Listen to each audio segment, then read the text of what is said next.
10ാം ക്ലാസ്സിലെ എൻ്റെ പ്രിയപ്പെട്ട കുട്ടികളെ, നമ്മൾ ഈ വീഡിയോയിൽ ചർച്ച ചെയ്യുന്നത് എന്താണെന്നറിയാം. നിങ്ങൾക്ക് വരാൻ വളരെ സാധ്യതയുള്ള ചില ചോദ്യങ്ങളും അതിൻ്റെ ഉത്തരങ്ങളുമാണ്. നമ്മൾ ഈ ചോദ്യങ്ങൾ മുഴുവൻ പഠിച്ചാൽ തീർച്ചയായിട്ടും ഇതിൻ്റെ ഉള്ളിൽ നിന്ന് കുറേ ചോദ്യമെങ്കിലും നിങ്ങൾക്ക് നാളത്തെ പരീക്ഷയ്ക്കുണ്ടാവും. എൻ്റെ മക്കൾക്ക് പരീക്ഷ എളുപ്പമാക്കാൻ വേണ്ടി ഇതാ കുറേ ചോദ്യങ്ങളും അതിൻ്റെ ഉത്തരങ്ങളുമായി ഞാൻ വന്നിരിക്കുകയാണ് ഈ വീഡിയോയിലൂടെ. അപ്പോൾ എല്ലാവരും കാണുക, ഷെയർ ചെയ്ത് കൊടുക്കുക. നോക്കൂ, നമുക്ക് പരീക്ഷയ്ക്ക് ചോദിക്കാൻ സാധ്യതയുള്ള പ്രധാനപ്പെട്ട ചോദ്യങ്ങളാണ്. എന്താണ്? പ്രധാനപ്പെട്ട ചോദ്യങ്ങളാണ്. നോക്കൂ നിങ്ങൾ, എത്രയോ തലമുറകൾ ആ വൃദ്ധമുത്തശ്ശിയുടെ കാൽ ചുവട്ടിലിരുന്ന് മധുരം തിന്നു വളർന്ന വൃദ്ധരായി കാലയവനികയ്ക്കപ്പുറം മറഞ്ഞിരിക്കുന്നു. കാലയവനിക എന്ന പദം ശരിയായി വിഗ്രഹിച്ചാൽ എങ്ങനെ കിട്ടും? നാളത്തെ പരീക്ഷയ്ക്ക് ഏറ്റവും സാധ്യതയുള്ള ഒരു ചോദ്യമാണ്. നിങ്ങൾക്കറിയാം ഇത് ഏത് പാഠത്തിൽ നിന്നാണെന്ന് നിങ്ങൾക്കറിയാം. കൊച്ചു ചക്കരച്ചിയിൽ നിന്നാണ്. വൃദ്ധ കാലയവനിക വിഗ്രഹിച്ച ഉത്തരവ് ഞാൻ ഇവിടെ കാലമാകുന്ന യവനികയാണ് ഉത്തരം. അപ്പം എങ്ങനെയുണ്ട്? ചോദ്യവുമുണ്ട്, ഉത്തരവുമുണ്ട്. അപ്പം നിങ്ങൾക്ക് പഠിക്കാൻ എളുപ്പമാണ്. മനസ്സിലായോ? അടുത്ത് നോക്കൂ, അർത്ഥവ്യത്യാസം വരാതെ ഒറ്റ വാക്യമാക്കിയത് കൊച്ചു ചക്കരച്ചിയിലെ മറ്റൊരു ചോദ്യമാണ്. നമ്മൾ നിലാവ് പെയ്യുന്ന നാട്ടുവഴികൾ എന്ന് പറയുന്ന യൂണിറ്റിലെ കൊച്ചു ചക്കരച്ചിയിലെ മറ്റൊരു ചോദ്യമാണ് നമ്മളിപ്പോൾ ചർച്ച ചെയ്യുന്നത്. എങ്ങനെയാണ്? മാവിനോടുള്ള പ്രേമം നാട്ടിൻ പുറത്തെ കുട്ടികളിൽ കാണാം, ഫുൾ സ്റ്റോപ്പ്. മാവിനോടുള്ള പ്രേമം കവികളിൽ കാണാം, ഫുൾ സ്റ്റോപ്പ്. അപ്പം 2 സെൻറ്റൻസ് അല്ലേ? അതിന് നമുക്ക് ഒരു സെൻറ്റൻസ് ആക്കണ്ടേ? ഉത്തരത് ഇവിടെ ഉണ്ട്. മാവിനോടുള്ള പ്രേമം നാട്ടിൻപുറത്തെ കുട്ടികളിലും കവികളിലും കാണാം. അപ്പോൾ 2 വാക്യത്തെ ഒരു വാക്യമാക്കാനോ ഒരു വാക്യത്തെ 2 വാക്യമാക്കാനോ എൻ്റെ കുഞ്ഞുമക്കൾക്ക് ചോദിക്കും. മനസ്സിലായോ? അങ്ങനെ ചോദിക്കുന്ന സമയത്ത് നിങ്ങൾക്ക് എഴുതാനുള്ള വളരെ പെട്ടെന്ന് നിങ്ങൾക്ക് എഴുതാൻ കഴിയുന്ന ഒരു രീതിയിലാണ് സാർ എന്ത് ചെയ്തിരിക്കുന്നത്, ഈ ചോദ്യങ്ങൾ ഇവിടെ പറഞ്ഞിരിക്കുന്നത്. ഇനി നോക്കൂ നിങ്ങൾ, എന്നാൽ കൊതിയ സമാജം കൂടിയിരുന്നത് ഞങ്ങളുടെ വക മുല്ലശ്ശേരിയിൽ പറമ്പിൻ്റെ അതിർത്തിയിൽ നിന്ന ശർക്കര മാവിൻ്റെ കീഴിലായിരുന്നു. അടിവരയിട്ട പദത്തിൻ്റെ വിഗ്രഹാർത്ഥം കൊതിയ സമാജമാണ് അടിവരയിട്ടിരിക്കുന്നത്. കൊതിയ സമാജത്തിൻ്റെ വിഗ്രഹ അർത്ഥം എന്താണ്? അപ്പോൾ അടുത്ത ചോദ്യം, കാരണം മാക്സിമം നിങ്ങൾക്ക് വിഗ്രഹിക്കാനുള്ള ചോദ്യങ്ങളും പിരിച്ചെഴുതാനുള്ള ചോദ്യങ്ങളും തന്നു കഴിഞ്ഞാൽ അതിൻ്റെ ഉള്ളിൽ നിന്ന് തന്നെ വരൂ. കൊതിയ സമാജം കൊതിയരുടെ സമാജമാണ് വിഗ്രഹിച്ചാൽ. ഏറ്റവും എളുപ്പത്തിൽ എൻ്റെ മക്കൾക്ക് മാർക്ക് സ്കോർ ചെയ്യാൻ പറ്റുന്ന 1 മാർക്കിൻ്റെ ചോദ്യമാണ് നമ്മളിപ്പോൾ ചർച്ച ചെയ്തുകൊണ്ടിരിക്കുന്നത്. ഇനി നോക്കൂ, കവികളായവരെല്ലാം നാട്ടിൻ പുറത്ത് ഏതെങ്കിലും കൊതിയ സമാജത്തെ അംഗങ്ങളായിരുന്നിരിക്കണം. പി ഉദയമാനുവിൻ്റെ നിഗമനത്തിൻ്റെ അടിസ്ഥാനം എന്ത്? നാട്ടിലെല്ലാം കൊതിയ സമാജമുണ്ടെന്നാണോ? കവികൾ മാങ്ങ കൊതിയൻ ഉള്ളവരാണോ? മാവിനെക്കുറിച്ച് മാധുര്യമേറുന്ന കവിതകൾ ധാരാളമുണ്ടെന്നാണോ? മാങ്ങാ പ്രിയർക്ക് കവിത എഴുതാൻ കഴിയുമെന്നാണോ? മാവിനെക്കുറിച്ച് മാധുര്യമേറുന്ന കവിതകൾ ധാരാളമുണ്ട്. അപ്പം കണ്ടോ, നമുക്ക് അങ്ങനെ ഒരു ഓപ്ഷൻ കിട്ടുന്ന സമയത്ത് പെട്ടെന്ന് എഴുതാൻ ഇങ്ങനെ തന്നെ ചോദിക്കാം ചിലപ്പോൾ. മക്കളെ, ഇന്ന് ഈ വീഡിയോ നിങ്ങൾക്ക് ഏറ്റവും ഉപകാരപ്രദമാകുമെന്നുള്ളത് ഓർത്തു വയ്ക്കുക.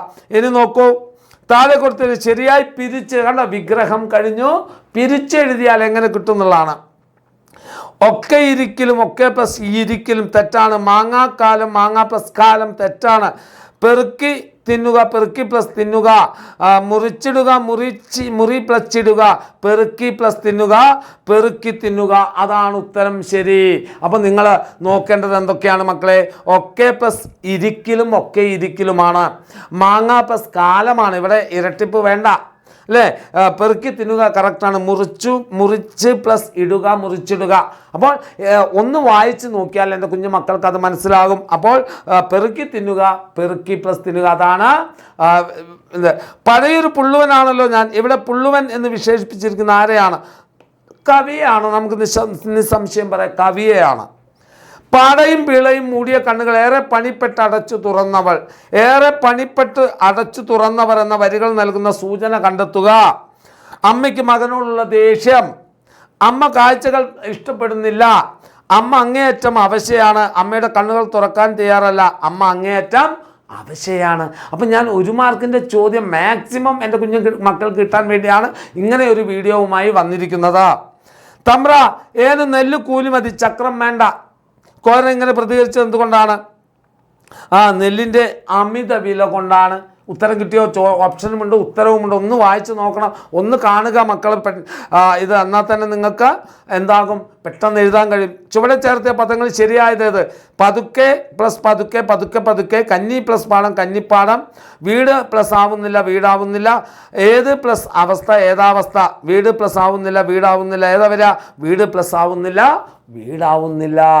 മനസ്സിലായ മക്കൾക്ക്? പുതിയ അവസ്ഥയുമായി അമ്മ പതുക്കെ പതുക്കെ ഇണങ്ങി വരുന്നു. കഥയിൽ സൂചിപ്പിക്കുന്ന അമ്മയുടെ പുതിയ അവസ്ഥ എന്താണ്?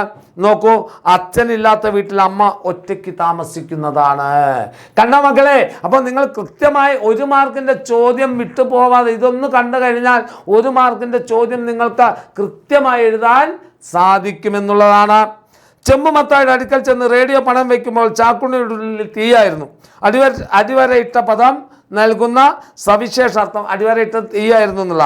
ചെമ്പുമത്തായിക്ക് കൊടുക്കേണ്ട പലിശയെ പറ്റിയുള്ള ആദി, റേഡിയോ നഷ്ടമാവുന്നതിലുള്ള അസഹ്യ ദുഃഖം, ചാക്കുണ്ണിയുടെ ശരീരത്തിന് തീപിടിച്ചു, ചെമ്പുമത്തായി റേഡിയോ തട്ടിയെടുക്കുമോ എന്ന പേടി, റേഡിയോ നഷ്ടമാകുന്നതിലുള്ള അസഹ്യമായ ദുഃഖമായിരുന്നു, ഉള്ളിൽ തീയായിരുന്നു എന്നുള്ള പദം അർത്ഥമാക്കുന്നത്. ക്ലിയർ ആണോ മക്കളെ? നമ്മൾ വിദേശത്തു നിർമ്മിച്ചൊരമ്മ തൻ ബിംബം ഈ ആദിത്യശാലയിൽ, ഏതാ പാടെന്നറിയാലോ? അമ്മയുടെ എഴുത്തുകളാണ്. ഈ വരികൾ നൽകുന്ന സൂചന എന്താണ്? മാതൃഭാഷയോടുള്ള അവഗണനയാണ്. ഓക്കെ ആണോ മക്കള്? ഇനിയോ എൻ്റെ കണക്കൊക്കെ തെറ്റിയില്ലോ മത്തായി മൂപ്പരെ ഒക്കെ നിങ്ങൾ എഴുതി വെക്കണം. ഈ വാക്കുകൾ തെളിയുന്ന ചാക്കുണ്ണിയുടെ മാനസികാവസ്ഥ വിശകലനം ചെയ്യുക. സന്തോഷ് ചിക്കാനത്തിൻ്റെ പണയം എന്ന കഥയിലെ ശ്രദ്ധേയനായ കഥാപാത്രമാണ് ചാക്കുണ്ണി. തൻ്റെ ജീവിത സ്വപ്നമായി ആറ്റുനോറ്റ് വാങ്ങിയ മർഫി റേഡിയോ മകനെ രക്ഷിക്കാനായി 50 രൂപയ്ക്ക് പണയപ്പെടുത്തിയിട്ടും അതിനും കഴിയാതെ പോയ ഒരു സാധു തയ്യൽക്കാരൻ്റെ മാനസികാവസ്ഥയാണിത്. നമുക്ക് ഈ വാക്കുകൾ കാണാൻ കഴിയുന്നത് ദരിദ്രനായ പിതാവിൻ്റെ പ്രതീക്ഷയായിരുന്നു അയാളുടെ മകൻ. ഒരുപാട് ശുഭപ്രതീക്ഷകൾ അയാൾ നെയ്തു വെച്ചിരുന്നു. അത്തരം കണക്ക് കൂട്ടലുകളെല്ലാം തെറ്റിപ്പോയി നിരാശയുടെയും തീരാ ദുഃഖത്തിൻ്റെയും അഗാധ ഗർത്തത്തിലേക്ക് തെന്നി വീണ ഒരു പിതാവിൻ്റെ ആത്മനൊമ്പരമാണ് ഈ വാക്കുകൾ. കണ്ടോ? 4 മാർക്കിനോ 2 മാർക്കിനോ ചോദിച്ചാൽ നിങ്ങൾക്ക് എഴുതാവുന്ന ഉത്തരമാണ്. 2 മാർക്കിനാകുമ്പോൾ കുറച്ച് ചുരുക്കാം, 4 മാർക്കിനാകുമ്പോൾ ഇതിനെ കുറച്ചും കൂടെ ചേർത്താൽ നിങ്ങൾക്ക് എഴുതാൻ പറ്റുമ്പോൾ ആ ഒരു ചോദ്യത്തിൻ്റെ ഉത്തരം. പണയമെന്ന കഥയിൽ നായക കഥാപാത്രമായ ചാക്കുണ്ണിയെ കൂടുതൽ തിളക്കമുള്ളതാക്കുന്നത് ചെമ്പുമത്തായിയാണ്. 2 ധ്രുവങ്ങളിൽ നിൽക്കുന്ന കഥാപാത്രങ്ങളാണ് അവർ. പ്രസ്താവന വിശകലനം ചെയ്ത് ചെമ്പുമത്തായി ചാക്കുണ്ണി എന്ന കഥാപാത്രങ്ങളെ താരതമ്യം ചെയ്യുക. നാളത്തെ ചാക്കുണ്ണി, ഞാൻ നേരത്തെ ചാക്കുണ്ണി പഠിച്ചാൽ നിങ്ങൾക്ക് ചെമ്പുമത്തായി കിട്ടുമെന്ന് പറഞ്ഞ പോലെ ചെമ്പുമത്തായി പഠിച്ചാൽ നിങ്ങൾക്ക് ചാക്കുണ്ണി എഴുതാൻ പറ്റും. കാരണം എന്താ? പരസ്പരം 2 ധ്രുവങ്ങളിലുള്ള കഥാപാത്രങ്ങളാണ് അവർ, അല്ലേ? വ്യത്യസ്ത മനോഭാവമുള്ള കഥാപാത്രങ്ങളാണ്. മലയാള കഥാസാഹിത്യത്തിലെ പുതുതലമുറക്കാരനായ ഈ സന്തോഷ് കുമാറിൻ്റെ ഭാവസാന്ദ്രമായ ഒരു കഥയാണ് പണയം. അതിലെ അവിസ്മരണീയരായ 2 കഥാപാത്രങ്ങളാണ് ചെമ്പുമത്തായിയും ചാക്കുണ്ണിയും. കഥയിലെ തിളക്കമാർന്ന 2 കഥാപാത്രങ്ങളും ഇവർ തന്നെ. മനുഷ്യ മനസ്സുകളുടെ വ്യത്യസ്തങ്ങളായ 2 തലങ്ങളാണ് 2 കഥാപാത്രങ്ങളെ പ്രതിനിധീകരിക്കുന്നത്. ഇനിയോ സാങ്കേതികമായി പറഞ്ഞാൽ ചാക്കുണ്ണിയാണ് കഥയിലെ പ്രധാന കഥാപാത്രം. ഇത് വരാൻ സാധ്യതയുള്ളതാണ് മക്കൾ. അതുകൊണ്ടാണ് ഈ ചോദ്യം കൂടെ നിങ്ങളുടെ ഈ വീഡിയോയിൽ ഞാൻ ഉൾപ്പെടുത്തിയിരിക്കുന്നത്. ആറാട്ടുകുന്നിൽ പാവപ്പെട്ട തയ്യൽക്കാരനാണ് അയാളുടെ ഏറ്റവും വലിയ മോഹമായിരുന്നു ഒരു റേഡിയോ. അതിനുള്ള പണമുണ്ടാക്കാൻ തൻ്റെ എല്ലാ ചെലവും അയാൾ വെട്ടിച്ചുരുക്കുന്നു. ചാക്കുണ്ണി കഥാപാത്രം ചോദിച്ചാൽ നിങ്ങൾ എഴുതേണ്ടത് ഇത് തന്നെയാണ്. ഒടുവിൽ താൻ ആറ്റുനോറ്റ് വാങ്ങിയ റേഡിയോ ചെമ്പുമത്തായി എന്ന പലിശക്കാരൻ്റെ മുന്നിൽ പണയം വെക്കേണ്ടി വരുന്നു. തൻ്റെ മകനെ രോഗത്തിൽ നിന്ന് രക്ഷിക്കാനായിരുന്നു അത്. എന്നിട്ടും മകനെ രക്ഷപ്പെടുത്താൻ ചാക്കുണ്ണിക്ക് കഴിഞ്ഞില്ല.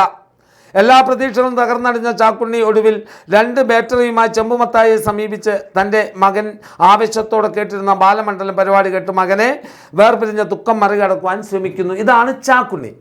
മനസ്സിലായ മക്കൾക്ക്? ഇനി ചെമ്പുമത്തായി മകനോടുള്ളൊരു പിതാവിൻ്റെ സ്നേഹത്തിന് ആരൂപമാണ് ചാക്കുണ്ണി. ഇനി ചാക്കുണ്ണി തന്നെയാണ്. മകനെ രോഗത്തിൽ നിന്ന് രക്ഷിക്കാനായി ശ്രമിച്ച് പണം തികയാതെ വന്നപ്പോൾ ഒരു മടിയും കാണിക്കാതെയാണ് അയാൾ റേഡിയോ പണയം വെക്കുന്നത്. ജീവിതത്തിന് ആരോടും അയാൾക്ക് പരിഭവമില്ല. തൻ്റെ റേഡിയോ വിധിയെ പഠിച്ച് സ്വന്തമായ വഴിയിലൂടെ ഒറ്റയാനായി എല്ലാം അനുഭവിക്കുന്ന ഒരു കഥാപാത്രമാണ് ചാക്കുണ്ണി. മകൻ നഷ്ടപ്പെടുന്ന ഒരു പിതാവിൻ്റെ ഹൃദയം നമുക്ക് ചാക്കുണ്ണിയിലൂടെ വായിച്ചെടുക്കാം. ചാക്കുണ്ണി മാത്രമാണ് ചോദിക്കുന്നതെങ്കിൽ ഇതാണ്. ഇനിയോ എന്നാൽ ഇതിന് ഘടകവിരുദ്ധമാണ്, തീർത്തും വിരുദ്ധമാണ് ചെമ്പുമത്തായി. ക്രോധത്തിൻ്റെയും ക്രൂരതയുടെയും മനുഷ്യത്വമില്ലായ്മയുടെയും പ്രതിരൂപമാണ് അയാൾ. ശരിക്കും പറഞ്ഞാൽ ചാക്കുണ്ണിയുടെ എതിർ രൂപമാണ് എന്ന് പറയാം. പലിശയ്ക്ക് പണം കൊടുക്കുകയാണ് അയാളുടെ പണി. അതുകൊണ്ട് തന്നെ പണത്തിൽ കുറഞ്ഞ അയാൾക്ക് മറ്റ് ബന്ധങ്ങളുള്ളൂ. മക്കളോടുള്ള സ്നേഹത്തെക്കുറിച്ച് ചാക്കുണ്ണി പറയുമ്പോൾ മക്കളെ അങ്ങനെ സ്നേഹിക്കരുതെന്നും തല്ലി വളർത്തണമെന്നുമാണ് അയാൾ ഉപദേശിക്കുന്നത്. അതിനുദാഹരണമായി താൻ തൻ്റെ കുഞ്ഞുങ്ങളെ അങ്ങനെയാണ് വളർത്തുന്നതെന്നും തൻ്റെ അപ്പൻ തന്നെ അങ്ങനെയാണ് വളർത്തിയതെന്നും അയാൾ പറയുന്നു. അല്ലേ? ആരോടും മത്തായിക്ക് സ്നേഹമില്ല. ഭാര്യയായ കുഞ്ഞാനത്തെ വിളിക്കുന്നതും അവരോട് പെരുമാറുന്നതും ശ്രദ്ധിച്ചാൽ നമുക്ക് ബോധ്യപ്പെടും. ചാക്കുണ്ണിയുടെ നിസ്സഹായ അവസ്ഥയിലും അയാൾ പിഴിയുവാനാണ് അയാൾ ശ്രമിക്കുന്നത്. പലിശ മുടങ്ങുമ്പോൾ തൻ്റെ കുപ്പായം തുന്നിച്ച് അതിലൂടെ വസൂലാക്കാനാണ് അയാളുടെ ശ്രമം. മാനുഷികമായ ഒരു വികാരങ്ങളിലും അയാൾക്ക് താല്പര്യമില്ല. റേഡിയോ പരിപാടികളെക്കുറിച്ച് പറയുമ്പോൾ അയാളിൽ നിന്ന് പുറത്തു വരുന്നത് കലയോടുള്ള വെറുപ്പാണ്. പാട്ട് കേൾക്കുന്ന നേരം വല്ല പണിയും ചെയ്താൽ അതിൽ നിന്ന് വരുമാനമുണ്ടാകും എന്നാണ് അയാളുടെ അഭിപ്രായം. ചുരുക്കത്തിൽ ഒരു വെറുപ്പിൻ്റെ ആൾരൂപമായിട്ടാണ് സന്തോഷ് കുമാർ ചെമ്പുമത്തായെ അവതരിപ്പിച്ചിരിക്കുന്നത്. ഒരുപക്ഷെ ചെമ്പുമത്തായാണ് ഈ കഥാപാത്രം എന്ന നിലയിൽ ചെമ്പുമത്തായാണ് ഒരു കഥാപാത്രം എന്ന നിലയിൽ കൂടുതൽ തിളങ്ങുന്നത്. ആസ്വാദകരുടെ അനുകമ്പയും പരിഗണനയും സഹാനുഭൂതിയും പിടിച്ചുപറ്റുന്ന കഥാപാത്രമാണ് ചാക്കുണ്ണി. ഒരുപക്ഷെ ചാക്കുണ്ണി എന്ന കഥാപാത്രത്തിൻ്റെ സ്വീകാര്യതയ്ക്കും തിളക്കത്തിനും മാറ്റിക്കൂട്ടുവാൻ ചെമ്പുമത്തായി എന്ന കഥാപാത്രത്തിന് കഴിയുന്നുവെന്ന് വേണം അറിയാൻ. അപ്പം ഇതാണ് ചാക്കുണ്ണിയും ചെമ്പുമത്തായി. അപ്പോൾ നമ്മൾ ആ ഒരു യൂണിറ്റിലെ പ്രധാനപ്പെട്ട ചോദ്യങ്ങളാണ് മക്കളെ കണ്ടത്, അല്ലേ? ആണല്ലോ. അപ്പോൾ ഇതൊക്കെ ഒന്ന് വായിച്ചു വെക്കുക. നമുക്ക് ഇനിയും മറ്റു ചില ചോദ്യങ്ങളുമായി നമുക്ക് അടുത്ത വീഡിയോയിൽ കാണാം. അതുവരേക്കും മക്കളെ, ബായ്.